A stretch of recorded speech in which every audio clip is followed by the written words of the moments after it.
Hi everyone, स्वागत है आप सभी का आज के सेशन में। आज इस वीडियो में हम डिस्कस करने वाले हैं शिक्षण प्रतिमान के बारे में, यानी कि टीचिंग मॉडल क्या होता है, इसका मीनिंग क्या है, क्या ऑब्जेक्टिव्स होते हैं और कैरेक्टरिस्टिक्स क्या है, क्या कंपोनेंट है, इसके प्रमुख तत्व क्या हैं, जहां से आपके एग्जाम में क्वेश्चन यहाँ पे बनते हैं। तो इन सारी चीज़ों के बारे में आज हम बात करेंगे। अगर आप तैयारी कर रहे हैं किसी भी ऐसे टीचिंग रिलेटेड एग्जाम की, चाहे कोई भी एग्जाम हो आपका, सभी के लिए ये वीडियो वेरी वेरी इंपॉर्टेंट है। तो वीडियो को पूरा देखिए, हम यहाँ पे बहुत इजी वे में सारी चीज़ों को समझने की कोशिश करेंगे। ठीक है, तो चलिए फिर स्टार्ट करते हैं आज की क्लास को। तो सबसे पहले हम बात करेंगे मीनिंग की कि क्या इसका अर्थ होता है। तो अगर हम जॉइस एंड वेल के अनुसार इसकी डेफिनेशन को देखें तो टीचिंग मॉडल एक पद्धति या योजना है जिसका उपयोग पाठ्यक्रम का निर्माण करने, अनुदेशन सामग्री निर्मित करने तथा कक्षा और अन्य वातावरण में अनुदेशन को निर्देशित करने के लिए किया जाता है। अब देखो, ये तो एक डेफिनेशन है जो आपको याद ही करनी है अच्छे से। इसका मीनिंग समझते हैं क्या है। मीनिंग ये कहा गया है कि टीचिंग मॉडल बेसिकली आपका एक ऐसा प्लान होता है। बेसिकली इसको ना हम एक प्लान की तरह लेके चल सकते हैं कि एक ऐसा प्लान जो आप यूज करते हो अपने करिकुलम को, अपने कोर्स को। करिकुलम क्या होता है? जो आपका एक ओवरऑल, जो आपका पूरे स्कूल में जो एक अनुभव है, कंप्लीटली जो सारी एक्टिविटीज़ है करिकुलम के अंदर, ठीक है, जितने भी हमारे एक्सपीरियंसेस होते हैं एक स्कूली शिक्षा में, वो सब करिकुलम का पार्ट होता है। तो किसी भी अपने करिकुलम को शेप में करने के लिए, एक प्लान बनाने के लिए और कोर्स को सिलेक्ट करने के लिए, जो भी आप पढ़ा रहे हैं उसको सिलेक्ट करने के लिए, इंस्ट्रक्शनल मटेरियल को डिजाइन करने के लिए, मतलब कि अनुदेशन सामग्री का मतलब है कि आपके पास वो मटेरियल आप डिजाइन करते हो जिनसे आप बच्चों को टीच करेंगे। मतलब आपके पास मटेरियल्स होना चाहिए, आपके पास एड्स होने चाहिए पढ़ाने के लिए, और किसी भी इंस्ट्रक्शन को गाइड करने के लिए एक क्लासरूम में हमें टीचिंग मॉडल की ज़रूरत होती है। ठीक है, तो क्या समझ में आया कि बेसिकली जैसा भी आप टीच करते हो अपने क्लासरूम में, आप जैसे कि मान लीजिए आप डिस्कवरी मेथड से पढ़ा रहे हैं, आप इंक्वायरी मेथड से पढ़ा रहे हैं, आप इंफॉर्मेशन प्रोसेसिंग पे फोकस कर रहे हैं, तो उसी के अकॉर्डिंग हमारा एक टीचिंग मॉडल होता है। और टीचिंग मॉडल हमें क्या करता है? हेल्प करता है एक ऐसी योजना बनाने के लिए जिसमें हम अपने पाठ्यक्रम को, अपने अनुदेशन सामग्री को बनाने, कक्षा और अन्य जो गतिविधियां हैं उनको निर्देशित करने के लिए उपयोग करते हैं। इसी को हम टीचिंग मॉडल कहते हैं। ठीक है, आगे बढ़ते हैं नेक्स्ट पे। अब हम बात करेंगे कि टीचिंग मॉडल की विशेषताएं क्या होती है। हमने अभी डेफिनेशन डिस्कस किया, अब हम इसकी कैरेक्टरिस्टिक को देखेंगे। तो सबसे पहला कैरेक्टरिस्टिक है कि प्रत्येक टीचिंग मॉडल लक्ष्य केंद्रित होता है, यानी कि हर एक टीचिंग मॉडल, आप देखेंगे कोई भी टीचिंग मॉडल है वो कहीं ना कहीं गोल फोकस्ड होता है। मतलब अगर कोई टीचर किसी टीचिंग मॉडल से पढ़ा रहा है तो निश्चित ही उसका उद्देश्य उस चीज में होगा कि वो क्यों पढ़ा रहा है। ठीक है, तो हर एक टीचिंग मॉडल का अपना एक गोल होता है। प्रत्येक टीचिंग मॉडल किसी न किसी सिद्धांत पर आधारित होता है। जैसे मान लो कि मैं कोई टीचिंग मॉडल से पढ़ा रही हूँ जो कि एक टीचर सेंटर्ड अप्रोच है, या मैं किसी सिद्धांत पर पढ़ा रही हूँ जो कि बिहेवियरिज्म को फोकस करता है, कोई ऐसा टीचिंग मॉडल है जो कंस्ट्रक्टिविज्म को फोकस करता है। तो आपने निश्चित ही आपने कहीं ना कहीं बिहेवियरिज्म, कंस्ट्रक्टिविज्म, कॉग्निटिव अप्रोच, ये सारी जो थ्योरीज है ना हमारी, इन सबको आपने पढ़ा होगा। और हर थ्योरी के अकॉर्डिंग हमारा मेथड अलग होता है। टीचिंग का मॉडल भी हर सिद्धांत किसी न किसी सिद्धांत पर आधारित होता है जो कि किसी मनोवैज्ञानिक द्वारा पहले दिया गया। ठीक है, उसके बाद प्रत्येक टीचिंग मॉडल में क्रमबद्ध क्या होते हैं? कुछ सोपान होते हैं जिन्हें हूबहू दोहराया जा सकता है। मतलब कोई भी टीचिंग मॉडल आप यूज कर रहे हो तो उसका एक स्टेप होता है। ठीक है, आप हर एक स्टेप से उस टीचिंग मॉडल को फॉलो करते रहते हैं। ठीक है, आगे बढ़ते हैं नेक्स्ट पे। अब हम बात करेंगे कि टीचिंग मॉडल के द्वारा विशिष्ट उद्देश्य की प्राप्ति के लिए किसी विशेष प्रकार के वातावरण को निर्मित किया जाता है। बहुत आसान है, जैसे कि मान लो आप इंक्वायरी बेस्ड टीचिंग मॉडल को यूज कर रहे हैं, जहां बच्चे क्या करेंगे? इंक्वायरी में पूछताछ करेंगे। तो पूछताछ अगर आपका मॉडल है तो यानी कि आपके उद्देश्य भी उसके अकॉर्डिंग होंगे, और जैसे हमारे विशिष्ट उद्देश्य होते हैं उसी के अनुसार हम अपने क्लासरूम में अपने आसपास कक्षा में उस वातावरण को निर्मित करते हैं।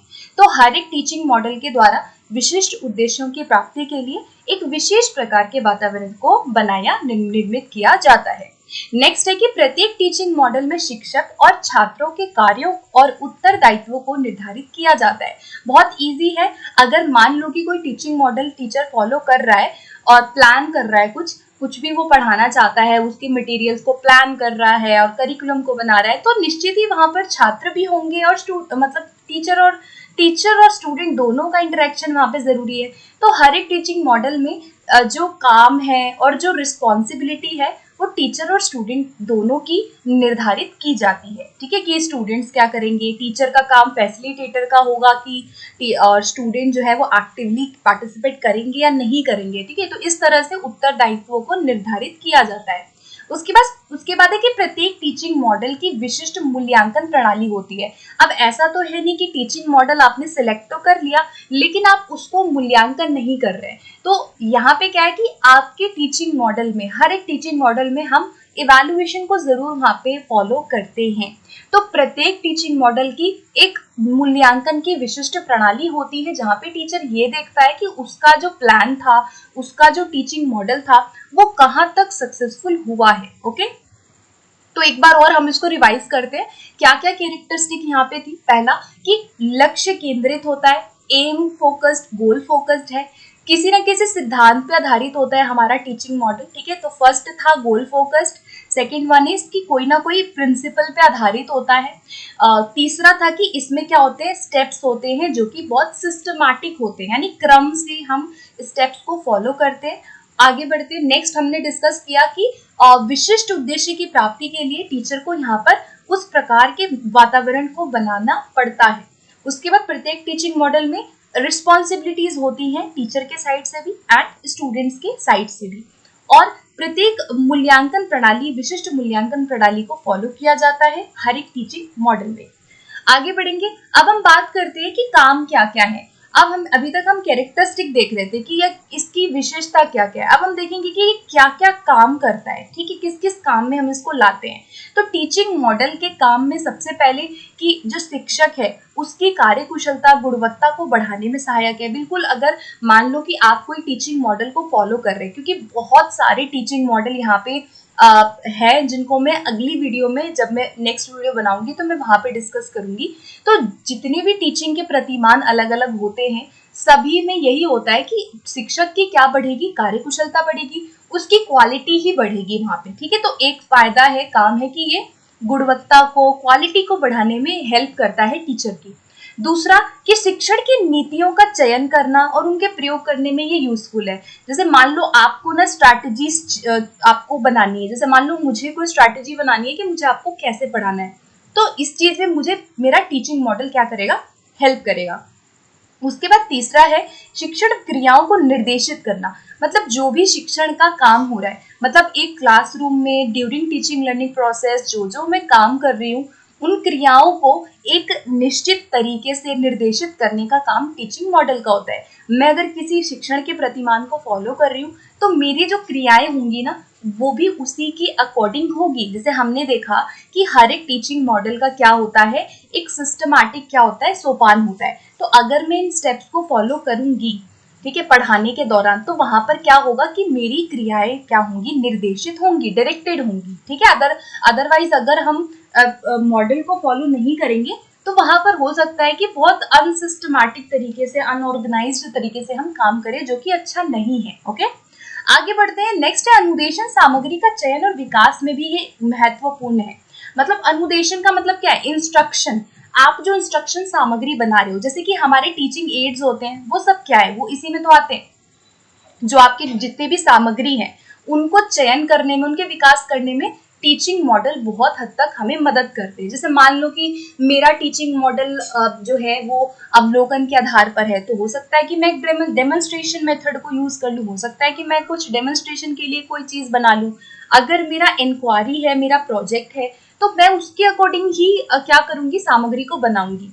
तो जैसा हमारा टीचिंग मॉडल होता है जो हम फॉलो कर रहे हैं, उसी के अनुसार हमारी अनुदेशन, हमारे इंस्ट्रक्शनल मटेरियल्स और हमारे जो भी उसको डेवलप करते हैं वो चीजें होती हैं। ओके, उसके बाद नेक्स्ट आता है पाठ्यक्रम का निर्माण करने में। बिल्कुल ठीक है, पाठ्यक्रम जो आपका ओवरऑल जो एक पूरे स्कूल सिस्टम में जो जो अनुभव होते हैं वो सब पाठ्यक्रम के अंदर आता है। पाठ्यक्रम केवल आपका बुक नहीं है, पाठ्यक्रम को केवल हम सिलेबस नहीं बोलते हैं। पाठ्यक्रम में आपकी सारी चीजें, जितने भी बच्चा एक स्कूल में एक्सपीरियंस लेता है वो सब आ जाता है।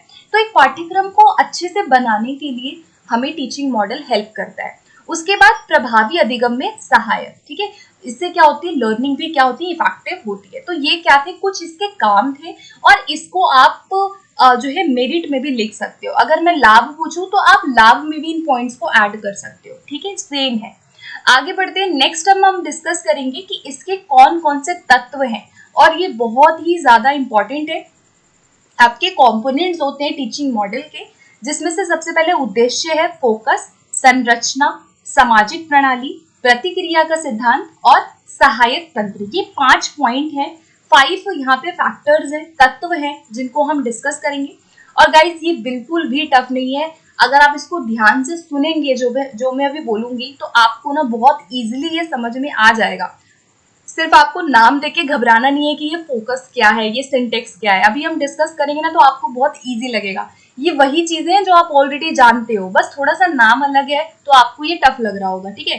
तो ये 5 पॉइंट है, इनको आपको याद ऐसे ही करना है, ठीक है। तो सबसे पहले बात करते हैं उद्देश्य क्या होता है, फोकस में होता क्या है। फोकस का मतलब क्या है कि कोई केंद्र बिंदु। तो यहाँ पर हम उद्देश्यों की बात करते हैं। जैसे मान लो आपने कोई टीचिंग मॉडल को सिलेक्ट किया है, ठीक है, तो आपका कोई ना कोई क्या होगा, ऑब्जेक्टिव होगा, है ना। हर चीज को ऑब्जेक्टिव होता है। अगर आप किसी मेथड से पढ़ा रहे हो, अगर आप किसी टीचिंग के प्रतिमान को फॉलो कर रहे हैं कि मुझे ऐसे ऐसे ऐसे ऐसे प्लान करना है, तो आपका कोई ना कोई ऑब्जेक्टिव जरूर होगा। ऐसा नहीं होता कि कभी किसी टीचर का ऑब्जेक्टिव ही नहीं है किसी मेथड को या किसी अप्रोच को पढ़ाने का।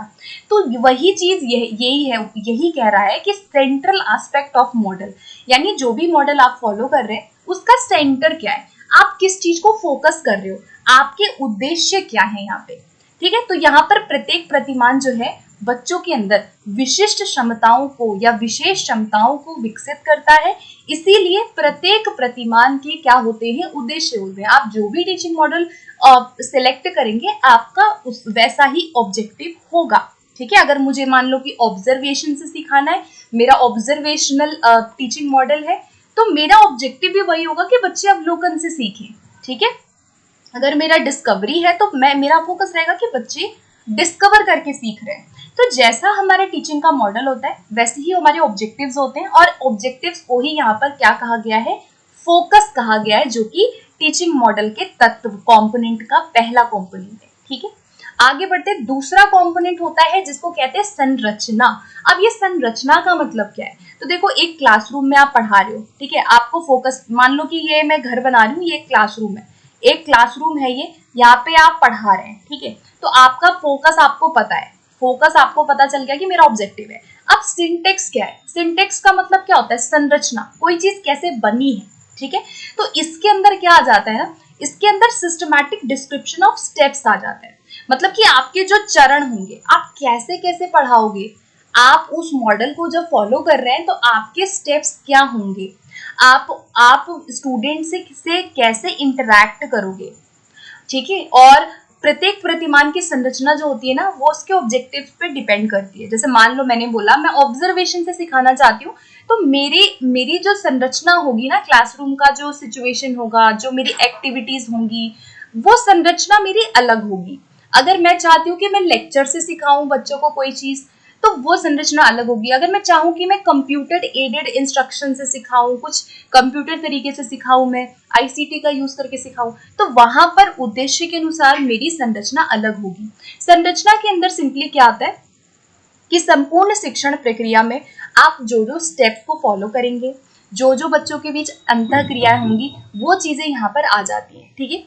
तो ये था आपका सिंटेक्स, मतलब आपके चरण, आपके स्टेप्स क्या होंगे जिनको आप फॉलो करेंगे, ठीक है। उसके बाद तीसरा आता है सोशल सिस्टम, जिसको कहते हैं हम सामाजिक प्रणाली। सामाजिक प्रणाली का मतलब क्या है कि जो कक्षा है वो समाज का ही एक रूप होता है, और यहाँ पर शिक्षक और विद्यार्थी के जो भी आपसी संबंध होते हैं ना, वो यहाँ पे हमारे मैटर करते हैं। ठीक है, तो यहाँ पे सोशल सिस्टम के अंदर क्या आ गया कि टीचर और स्टूडेंट्स के बीच में क्या रिलेशन यहाँ पर होता है। ठीक है, इसमें बहुत सारी चीजें आ जाती हैं, जैसे कि एक आपसी संबंध क्या है टीचर और स्टूडेंट्स के बीच में, ये आ गया कि जैसे मान लो आप कोई चीज मेथड से पढ़ा रहे हैं, आप किसी शिक्षण के प्रतिमान को यूज कर रहे हैं, तो वहां पे आपसी संबंध क्या है स्टूडेंट्स और टीचर के बीच में, बच्चों की भूमिका क्या है, बच्चों की रिस्पॉन्सिबिलिटी क्या है, बच्चे कर क्या रहे हैं बेसिकली, है ना। तो आप एक क्लासरूम में हैं, आपने एक टीचिंग मॉडल को सिलेक्ट किया है, तो आप वहाँ ये देखेंगे कि वहाँ बच्चों का क्या काम है। बच्चे ऐसे साइलेंट तो नहीं बैठेंगे,